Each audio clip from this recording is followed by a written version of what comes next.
Sejam bem-vindos ao programa Estudo na Palavra, uma explanação de estudos bíblicos tendo como foco a cruz de Cristo.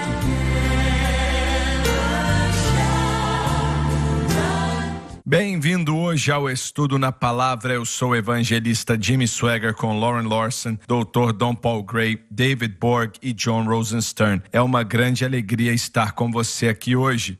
John, como lemos de Daniel capítulo 9, no versículo 20, no 21, em um programa passado, eu perguntei para você a respeito de Jerusalém, pois era disso que Daniel estava falando, estava preocupado com Jerusalém, pois Deus tinha escolhido aquela cidade para colocar o nome dele nela.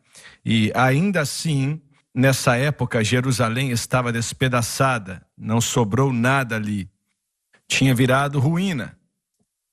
E eles voltariam. Daniel não voltaria, mas muitos israelitas voltariam e reconstruiriam a cidade em pouco tempo. E era sobre isso que Daniel estava orando. Mas o seu pai era judeu. E eu perguntei para você, no programa passado, alguns judeus são totalmente contra Cristo e outros não se importam de maneira alguma. Em que categoria estava o seu pai em relação a isso? Ele não era uma oposição à mensagem de Cristo.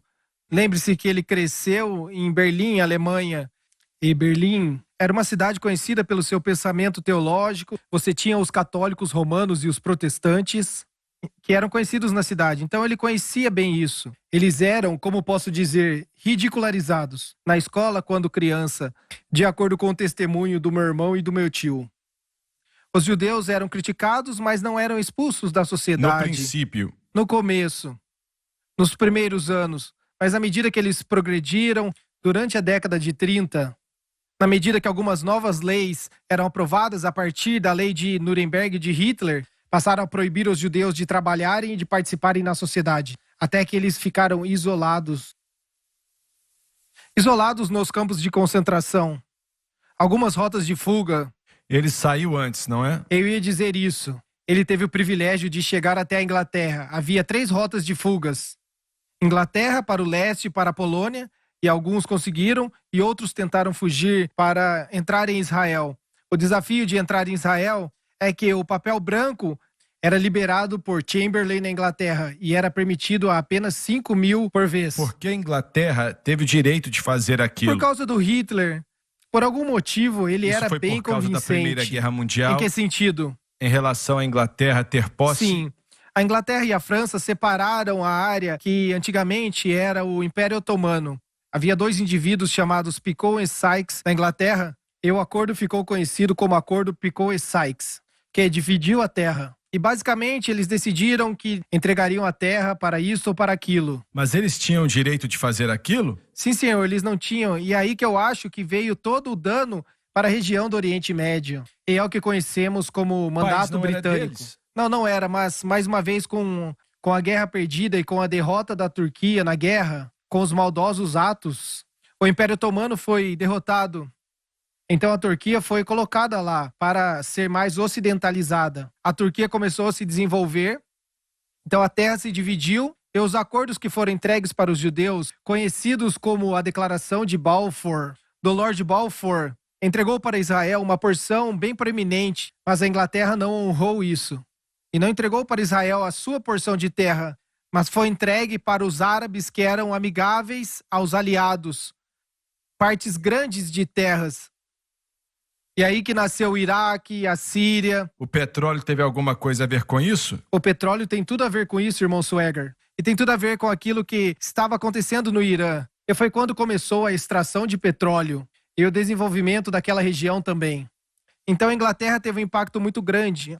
E os judeus foram marginalizados. Eles foram amados pelos ingleses também. Havia um homem chamado primeiro-ministro Disraeli, que era amigável aos judeus algumas décadas antes disso, que permitiu que eles vivessem na Inglaterra como cidadãos e puderam viver melhor que qualquer outro europeu naquele tempo. Mas mesmo assim, este Chamberlain veio e com outros e eles não tentaram ajudar os judeus e limitaram eles a viver na terra com os papéis brancos que limitaram eles de ir até Israel. E, se eu não me engano, apenas 5.000 eram permitidos entrar lá por ano. E nos Estados Unidos, havia um acordo em Avignon, na França, onde Hitler convidou em 1939 todas as nações do mundo, e os Estados Unidos estavam representados lá, para tirar os judeus da Europa e levar para suas terras. E todos se recusaram.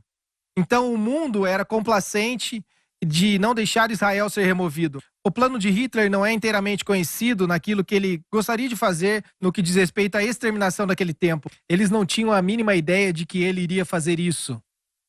Eles não acreditavam no livro que ele escreveu? Não, senhor, não foi muito bem. Mas ele tinha deixado claro ali. Sim, ele deixou bem claro as suas intenções. Mas no livro ele não fala sobre a aniquilação dos judeus.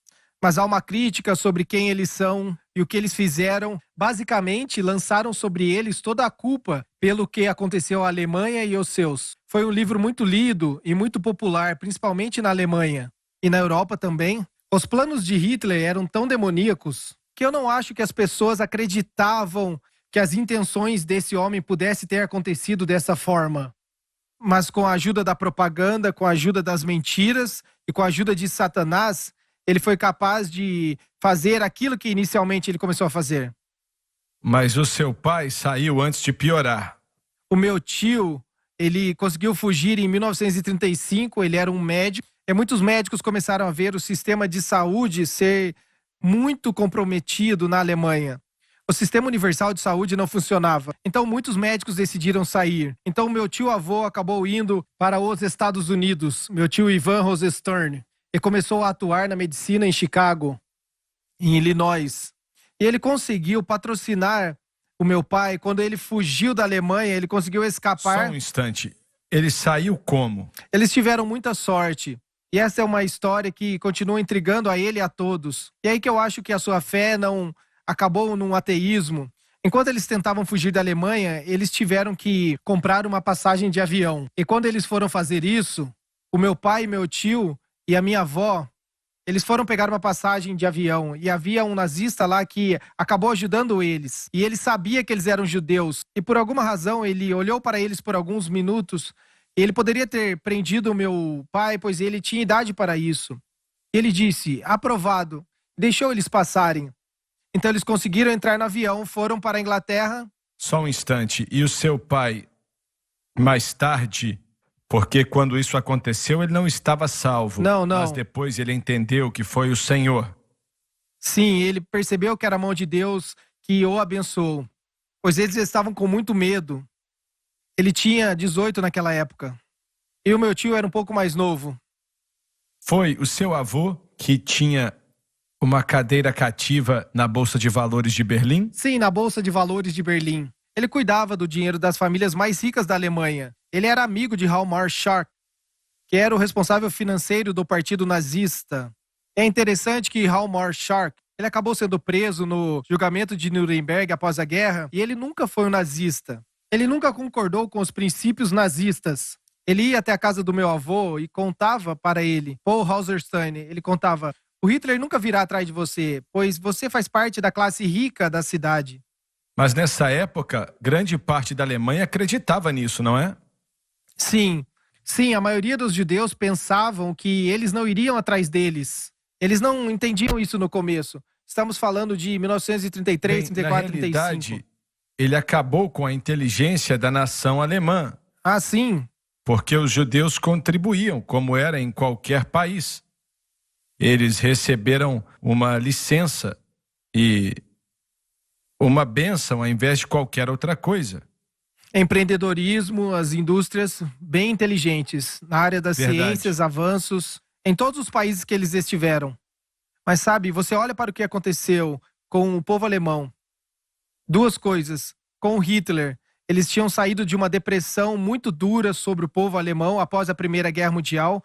Eles tiveram que quitar algumas reparações e o dinheiro não valia mais nada. Então Hjalmar Schacht e Hitler e o exército financeiro de Hitler fizeram um trabalho maravilhoso de trazer emprego, trazer ajuda.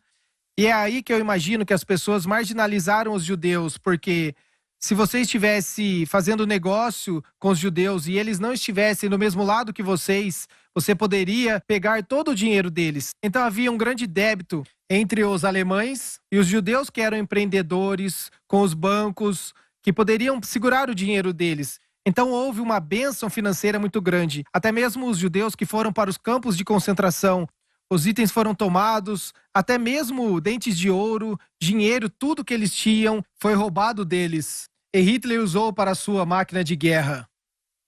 Como eles chamaram a noite da batida? A Kristallnacht, em 9 de novembro de 1938. A maior parte daquilo foi contra os judeus. Foi contra os judeus e foi quando o negócio do meu avô foi destruído e eles sabiam que eles teriam que fugir da cidade. Mas o seu pai, ele pensava no Senhor Jesus naquela época? Não. Eles não pensavam em Jesus de jeito nenhum. Depois que ele saiu da Inglaterra e foi para os Estados Unidos, ele se alistou no exército americano, através do ato amigável, e ganhou a cidadania americana. Ele também falava 4 línguas, eu acho que era 4 idiomas. Então eles o enviaram de volta para a Alemanha, de volta para a Europa. Na invasão da Normandia, ele estava na segunda onda. Ele trabalhou no 30º Batalhão. Ele era um engenheiro. Irmão Swagert, essa é uma história linda de como ele conheceu a minha mãe após a guerra. Eles se conheceram em Nancy, na França, de onde ela era. E o 30º Batalhão havia liberado um pouquinho antes do final da guerra. E a minha mãe, que era uma enfermeira, ajudou o pai dela na fazenda que ela tinha. John, você vai ter que continuar depois. Quero que você conte tudo sem pressa, sim. Porque para mim é fascinante. E para quem está assistindo também, a sua família saiu da Alemanha nazista e como Deus teve misericórdia deles. E estavam face a face com a morte. Algumas partes da França, como Nancy, foi libertada e foi onde minha mãe nasceu e foi criada. Eles estavam sob a ocupação alemã durante a maior parte da guerra. E o pai dela fazia parte da resistência francesa. E era interessante que, durante a guerra, eles foram capazes de salvar 21 judeus diferentes. Então, eles se tornaram primos da minha mãe. Minha mãe era uma menina na fazenda, trabalhando e ajudando com as necessidades físicas dos feridos. Ela foi capaz de memorizar todos os nomes desses indivíduos, os novos nomes, a identificação de onde eles eram e como eles se relacionavam com ela. 21 judeus foram salvos pela ajuda do meu avô. E ele ficou doente e morreu antes da guerra acabar. Então eu não o conheci. Então meu pai, quando eles se conheceram após a guerra... Sim, meu pai e minha mãe se conheceram depois da guerra. Ele era um soldado americano. Ela já era uma simpatizante da causa judaica. Ela já tinha algo no coração com relação ao povo judeu. Eles se apaixonaram, casaram. E você pode ver o que aconteceu depois. Vieram pessoas como eu. E meu pai descobriu logo depois da guerra que muitos dos seus parentes foram mortos no Holocausto. As notícias começavam a chegar, eu não sei quão rapidamente isso aconteceu, mas como ele testificou...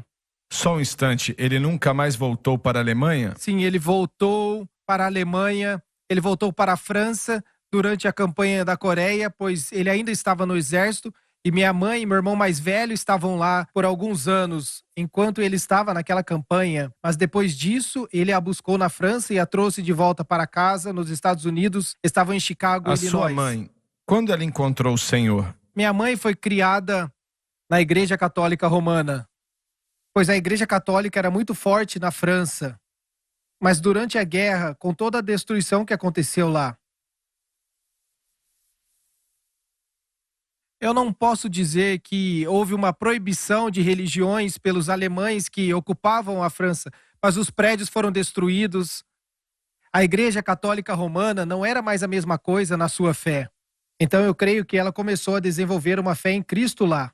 Ela ainda seguia o sistema romano católico, mas a sua fé era exclusivamente em Cristo. Mas depois que eles vieram para os Estados Unidos e começaram a ter os filhos, que somos todos nós, ela não sabia onde nos encaixar. Ela nunca tinha ouvido falar das igrejas pentecostais e das outras fés cristãs. Então, inicialmente, nós crescemos na Igreja Católica Romana. E meu pai, que era judeu, nós honramos a fé judaica através dos feriados, colocando o menorá. Ele não se importava muito se fazíamos ou não. Ele não se ofendia, ele até mesmo nos dirigia até a igreja e nos buscava na volta. Ele não era contra que aprendêssemos isso. Ele se tornou mais agnóstico. Isso foi na França? Entendi. Não, isso já foi aqui nos Estados Unidos. A sua atitude, irmão Swegert, e eu acho que muitos judeus compartilham da mesma atitude. Se existe ou não existe um Deus, como ele pode permitir tanto sofrimento, tanta carnificina? Quando ele ouviu as histórias de como as famílias eram destruídas, eu estou falando, nós tivemos parentes que eram idosos, temos até os históricos de Auschwitz, nós temos os seus históricos e eles permaneceram lá por 2 anos. Trabalhavam duro e morreram uma morte física por má nutrição. Então não era algo agradável de se pensar. Se meu pai estava bravo, ele nunca mostrou isso para nós. Mas na medida que o tempo passou, a minha mãe foi salva, nasceu de novo, começou a assistir os programas, meu irmão nasceu de novo. Como ela aceitou ao Senhor? O meu irmão Bernie foi o primeiro a ser salvo da família. Ele estava trabalhando como técnico de som, ele tocava como baterista em bandas de rock, e eram algumas bandas bem famosas daquela época. Ele era muito talentoso, e ele e um outro rapaz foram salvos, e eles sempre nos falavam, você precisa nascer de novo, ou vocês vão para o inferno. E o evangelismo deles era isso, se você não for salvo, você irá para o inferno e morrerá. Então eles fizeram isso com a minha mãe, e conosco, e já vi eles brigarem algumas vezes. E era agradável ouvir isso. Mesmo que a forma como ele fazia era muito pesada, você podia ver a verdade nisso. Então, ela foi a primeira a ser salva em sua família. Certo. E a minha mãe foi a segunda. E meu irmão Bernie foi o primeiro. E é claro que eu era mais novo naquela época, então eu só ouvia ele. Então a minha mãe foi salva e logo em seguida ela já estava lendo o livro de Isaías e Deus se revelou a ela em Isaías 53. Mas ela parou de ir para a igreja católica? Sim, sim. Assim que ela foi salva, ela parou de ir. E parou conosco também. Ela parou com isso, pois você não precisa ir mais lá, você precisa ir para Cristo. E o seu programa estava passando, e havia outros também que nós gostávamos naquela época. O meu pai ainda não era salvo, e minha mãe sempre nos dizia, sempre ore ao Senhor para fazer com ele o que ele tem que fazer. E alguns anos depois, um dia minha mãe disse, veja, por que você não lê a Bíblia? Você é um homem inteligente, comece em Gênesis e leia até o livro de Apocalipse. Ela falou para ele. E alguns anos depois disso, ele fez isso. Mas ele não falou para ela. Nós estávamos assistindo o evangelista na TV. Era uma mulher evangelista. Ela estava falando sobre a necessidade de sermos salvos. E ela estava falando sobre cura, irmão Swegert. É algo que ela falou, virou uma chave em meu pai e ele começou a chorar. E minha mãe falou, por que você está chorando? Porque eu fiz o que você falou para eu fazer. E se você se lembra da minha mãe, ela era bem emocional. Então ela falou, o que eu fiz para fazer você chorar assim? Bom, eu li a Bíblia de capa a capa. E ela falou, o que você achou? E ele disse, eu não tenho dúvidas na minha mente que Jesus Cristo é o Messias que há tanto tempo buscamos. Ele disse isso antes de aceitar a Jesus. Ele disse isso naquela noite e foi salvo. E de repente ele era um novo homem. Ele nos chamou e nos disse, eu fui salvo nessa noite. Eu sou um nascido de novo em Cristo. Eu entendo o que vocês sentem e o que vocês pensam. Você não disse que quando ele era criança morou em Berlim? Sim, ele morou, senhor. E que ele ia de bicicleta Sim. para o centro de Berlim ouvir o Adolf Hitler falar? Todos queriam ouvir o Hitler falar e ele ia ouvir ele falar. E ele tinha quantos anos? Ele tinha 13, 14. Ele chegou a dizer o que pensava do Hitler naquela época? Eles sabiam que ele era oposto ao povo judeu. Eles podiam ver e sentir as restrições chegando. Era gradual, mas aconteceu pouco a pouco. Mas a boa notícia é que eles foram ouvi-lo. E foi bom que eles foram, pois eles puderam ouvir a influência que ele tinha sobre as pessoas. Meu pai nos contou e nós usamos o termo hipnotizar. Foi a palavra que veio com essa ideia de hipnose, de ser hipnotizado. Ele disse que as pessoas ficavam literalmente hipnotizadas quando Hitler falava. Elas entravam em um transe na forma como eles cantavam e ouviam, ficavam tão mergulhadas naquilo. Mas ele se lembra disso como uma unção de Satanás? Exatamente. Foi o que ele falou. Eu conheço a unção do Espírito Santo, mas eu vi a unção de Satanás sobre as pessoas. Quão perigoso e quão mal isso é. E como afetou aquela multidão. E por um acaso você vê alguma similaridade entre isso e o que está acontecendo no nosso país hoje? Irmão Swegert, mais ou menos 15 anos atrás, meu irmão fez um comentário e ele já faleceu há alguns anos agora. Ele fez um comentário: eu estou começando a desenvolver nos Estados Unidos aquilo que eu vi acontecer na Alemanha quando eu era um jovem. Ele disse que é o afastamento das pessoas da religião em direção ao humanismo e à filosofia e à psicologia. Ele disse que é o impacto da centralização do governo para tentar fazer com que o governo seja a solução dos problemas.